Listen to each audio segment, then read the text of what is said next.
My spouse barred my entire family from seeing our adopted son while her family stayed hourly. Her own brother disclosed the true motive. Our son arrived 4 weeks back, and my wife Maya has declined to let any of my family see him. Not my folks who reside 10 miles away. Not my brother who drove in from across the state. Not even my grandfather, who's 89 and might not have many days remaining. Maya's family has been over every single hour. Her mother basically resides in our playroom. Her father has captured 400 clips. Her siblings come and go like they rule the house. But when my father calls asking when he can see his first grandson, Maya starts sobbing about limits and health and needing quiet. The stories keep shifting. First, it was about viruses and the child's fragile health. But her family members were arriving straight from their shifts at a cafe, a clinic, and a salon. Then, it was about crowding the boy. But her family held a gala in our garden when the boy was 6 days home with 12 guests. Then it was about setting habits. But her mother upends our entire plan whenever she arrives. My father offered to wear gloves, use soap, stay back, and watch through the glass. Anything just to glimpse the boy once. Maya said that was weird and intrusive. When my dad sent a bike, Maya donated it, saying we didn't have space for extra junk, while her mother had packed the room with toys we didn't ask for or like. I tried talking to Maya about balance, and she said life wasn't balanced, and I needed to honor her as a mother. She said she'd handled the paperwork, so she got to set the rules about who met the boy. When I pointed out I was the father, she said I didn't comprehend the link between a mother and child, and I was being forceful. Her mother pushed her on, saying new mothers needed comfort, not debates, viewing me like I was some kind of villain for wanting my family to meet my son. My brother had planned his entire trip around meeting the boy. He'd taken time off work, rented a car, booked a suite to not crowd us. Maya knew this for months. When my brother arrived, Maya suddenly developed dread about guests and said she couldn't handle anyone outside her primary support circle, which apparently only included her blood relatives. My brother sat in his rental room for 5 days waiting for consent to meet his nephew before driving home. Brokenhearted, Maya posted on social media about how tough motherhood was, while her friends commented that she was being brave. My father-in-law posted clips holding the boy with captions about being the world's luckiest pop-pop. When my dad commented asking when he could visit him, Maya erased his comment and muted him. She told me he was being hostile and boundary pushing on her posts. The breaking point hit when my grandfather called from the hospice. He'd had a stroke and was being kept for observation.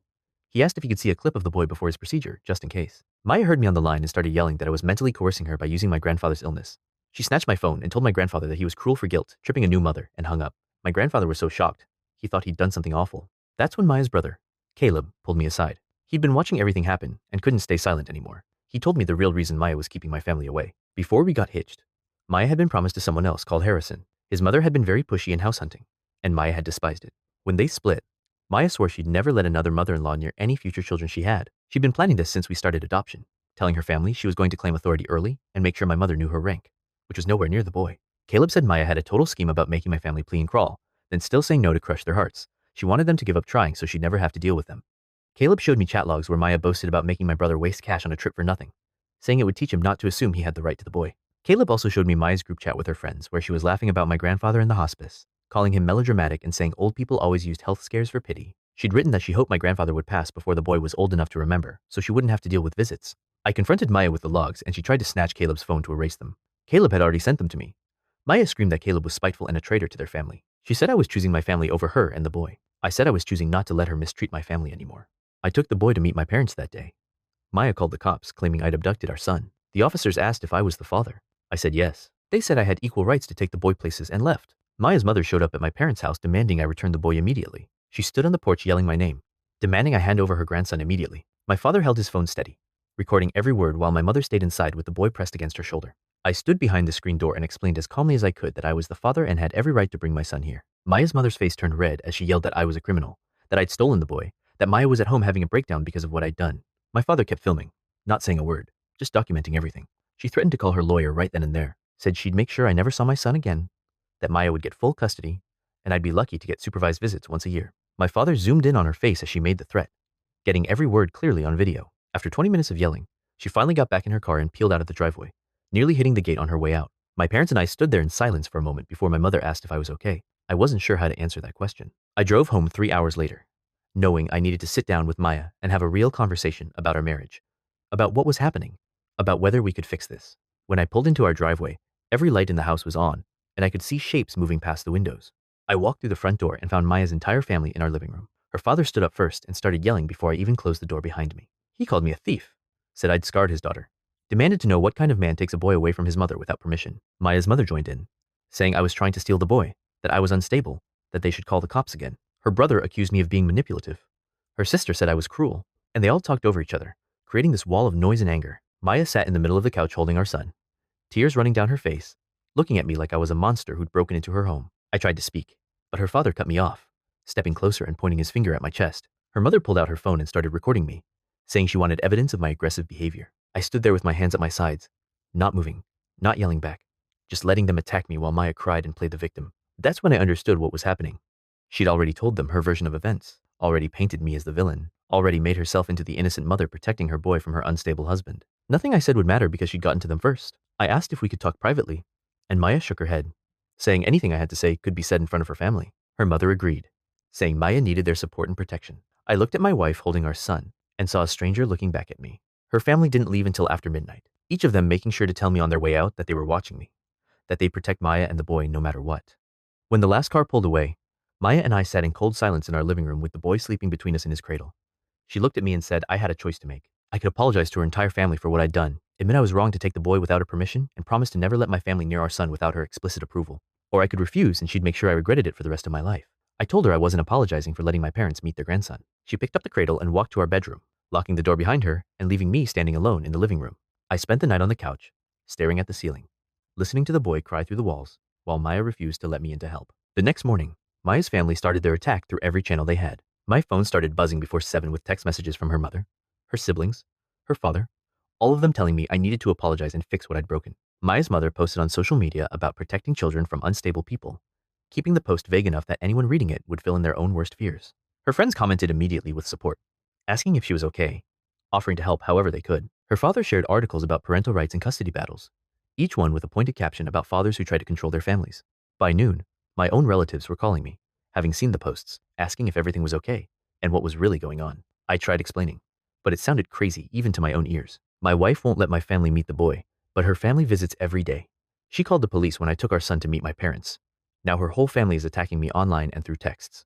It sounded like I was the problem, like I was the one being unreasonable. Maya refused to speak to me directly, sending all communication through her mother, who called every few hours with new ultimatums and demands. By the end of the second day, I had over 100 messages across texts, emails, and social media, all painting me as an unstable father who'd abducted his own child. Caleb showed up at my workplace during my lunch break, looking over his shoulder as he walked through the parking lot like he was followed. He had his laptop under his arm and asked if we could talk somewhere private. We sat in my car, and he opened a private online group chat that made my stomach turn. Maya had been documenting her strategy since month 6 of our process, complete with advice from other women about how to legally exclude in-laws and establish sole control over child access. The messages went back months, showing Maya researching parental rights laws in our state, asking questions about how to build a case for me being unstable, celebrating each time she successfully kept my family away during home visits and agency meetings. One woman told Maya to start documenting everything I did wrong, even small things, to build a pattern of concerning behavior. Another suggested Maya talk to a lawyer before the child arrived to understand her rights. Maya had responded to that one, saying she'd already consulted with someone and knew exactly what she needed to do. Caleb scrolled through message after message, showing Maya's calculated plan to control access to our son. I took a personal day from work and drove to meet with Elias Vance, the family law attorney my brother had found through his research into parental rights. His office was in a building downtown, the kind of place that felt too expensive for me, but I didn't have a choice anymore. Elias reviewed everything I brought, spreading Caleb's screenshots across his desk next to the text messages, the police report from Maya's false abduction claim, and the video my father had taken of Maya's mother threatening me. He explained that I had equal parental rights regardless of biological ties, that Maya could not legally prevent me from taking our son places, and that her pattern of behavior could actually work against her in any custody dispute. He asked if I wanted to try to save the marriage, or if I was ready to file for separation and custody. I told him I didn't know yet. I just needed to understand my rights and protect my family's ability to see their grandson. Elias said he'd draft a letter to Maya outlining my parental rights and her legal obligations, and that if she continued to interfere, we could file for a formal custody arrangement. Maya somehow found out I'd met with an attorney within hours of me leaving Elias's office. I suspect her mother had been following me or checking my credit card statements, because there was no other way she could have known that fast. When I got home that evening, I found the locks changed on our bedroom and the playroom. A note was taped to the bedroom door telling me I could sleep in the guest room until I came to my senses. I tried the door handle and found it locked. Tried calling Maya's phone and got sent straight to voicemail. Her mother answered on the second ring when I called her, saying she'd moved into our house to support Maya during this difficult time. She told me Maya and the boy were sleeping in the playroom, and I wasn't welcome in either room until I apologized and agreed to Maya's terms. I asked where I was supposed to sleep, and she said the guest room was perfectly comfortable, that maybe some time alone would help me think about what I'd done. When I checked our bank accounts that night, I found Maya had changed all the passwords and moved most of our money into accounts with only her name. My mother reached out to a professional mediator she'd found through our church, hoping we could resolve this before it became a full legal battle. Surprisingly, Maya agreed to meet as long as her mother could attend. The mediation session happened at a neutral office in a building near the courthouse. We sat around a conference table, me and my parents on one side, Maya and her mother on the other, with the mediator at the head trying to facilitate conversation. Within 15 minutes, it became clear this was a disaster. Maya's mother dominated the conversation, interrupting the mediator, speaking for Maya, rejecting every suggestion before Maya could even respond. The mediator had to ask her repeatedly to let Maya speak for herself. But Maya just cried and repeated that I'd betrayed her trust. My parents offered compromises, saying they'd accept supervised visits, short meetings, whatever Maya needed to feel comfortable. Maya's mother rejected everything, saying my family couldn't be trusted, that they'd already proven they didn't respect Maya's boundaries by encouraging me to take the boy without permission. Maya nodded along with everything her mother said, never contradicting her, never offering her own thoughts. The mediator finally suggested we take a break, and when we came back, Maya and her mother announced they were leaving because this was clearly a waste of time. 2 days after the failed mediation, someone walked into my office at work carrying a manila envelope with my name on it. I got served with legal papers right there in front of my coworkers. Maya had filed for an emergency custody order claiming I'd abducted our son, exhibited unstable and threatening behavior, and that she feared for the boy's safety in my care. The petition included statements from her mother and 2 of her friends describing me as controlling and aggressive, painting a picture of me that wasn't true but sounded terrible on paper. I forwarded the documents to Elias immediately and he called me within minutes, his voice tight with urgency. He told me we needed to respond quickly, that the emergency hearing was scheduled in just 5 days, and that we needed to gather all our evidence and prepare for court. The emergency custody hearing took place in a small courtroom with fluorescent lights and uncomfortable chairs. Maya's lawyer presented her as a frightened new mother, protecting her infant from an unstable father, using her statements and her mother's testimony to build a narrative of me as dangerous and unpredictable. Then Elias stood up and presented the text messages Caleb had provided, showing Maya's premeditated plan to exclude my family. The judge put on her reading glasses and went through Maya's own words about breaking their spirits and making them plea and crawl. She looked up at Maya with clear disapproval and asked Maya's lawyer if she was aware her client had documented her intentions to manipulate custody access. Maya's face went white as the judge continued reading through the messages. The judge read out loud the message where Maya laughed about my grandfather being in the hospice, calling him melodramatic, saying, "Old people always used health scares for pity." Then she read the part where Maya wrote that she hoped my grandfather would pass before the boy was old enough to remember him so she wouldn't have to deal with visits. The courtroom went silent. Maya's lawyer tried to interrupt the judge, saying the messages were private conversations, not meant for legal proceedings. But the judge held up her hand and kept reading. She went through message after message where Maya described her plans to break my family's spirit, to make them beg, to establish dominance from day one. When she finished reading, she took off her glasses and looked directly at Maya with an expression that made even Maya's mother stop talking. The judge denied the emergency custody request completely and said there was no evidence I posed any danger to our son. Then she ordered a temporary custody arrangement where we'd each have the boy for 3 days at a time until a full hearing could happen. Maya started crying immediately, loud sobs that echoed through the small courtroom. But the judge wasn't done. She mandated that we both had to attend family counseling twice a week with a therapist she'd assign. And she warned Maya very clearly that the documented statements about deliberately excluding my family could be considered parental alienation if this pattern continued. Maya's mother stood up and started arguing with the judge, saying new mothers needed protection and support, not punishment. And didn't the court understand how vulnerable Maya was after bringing home a child? The judge told her to sit down or she'd be removed from the courtroom. Maya's lawyer pulled her mother back into her seat while Maya kept crying, and I could see Elias next to me writing notes about everything that was happening. The judge set a date for the full custody hearing 6 weeks away and told us both we needed to follow the 3-day schedule exactly. No exceptions, no flexibility without court approval. We left through different exits and I sat in my car in the parking garage for 20 minutes, just processing what had happened. 3 days later, I drove to an office building downtown for our first mandated counseling session with Dr. Eris Thorne. The waiting room had uncomfortable chairs and old magazines, and Maya was already there with her mother sitting beside her holding her hand. Dr. Thorne called us back to her office, a small room with 2 couches facing each other and a chair where she sat with a notepad. Maya's mother tried to follow us in, but Thorne stopped her at the door, saying this was for parents only. The session started with Thorne asking us each to describe what brought us here, and Maya immediately launched into crying and talking about how hard the transition was, how overwhelmed she felt, how nobody understood what new mothers went through. She talked for probably 20 minutes about her bonding experience, about sleepless nights, about how scary it was to be responsible for a tiny human. Dr. Thorne listened patiently, nodding occasionally, writing notes. Then she asked Maya directly about the text messages describing her plan to exclude my family.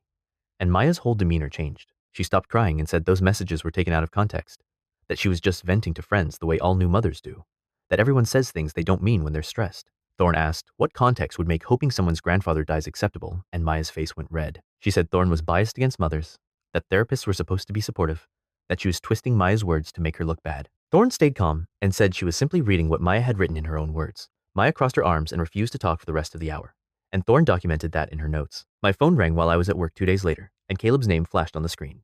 He was talking fast, his voice shaking, saying, "I needed to know what just happened." Maya's mother had shown up at Caleb's apartment that morning with $3,000 in cash spread out on Caleb's kitchen table. She'd begged Caleb to tell the court he made up the text messages, or that I'd somehow manipulated him into providing them, or that he'd misunderstood what Maya meant. Caleb had started recording on his phone the moment he realized what was happening, and he'd captured everything. His mother's voice on the recording was desperate, offering the money, then threatening to cut Caleb off financially if he didn't help Maya. She said the whole family would turn against Caleb, that he'd be blamed for destroying Maya's life, that he'd never be welcome at family events again. Caleb told his mother no, that he wasn't going to lie in court, and her mother had left the cash on the table and walked out.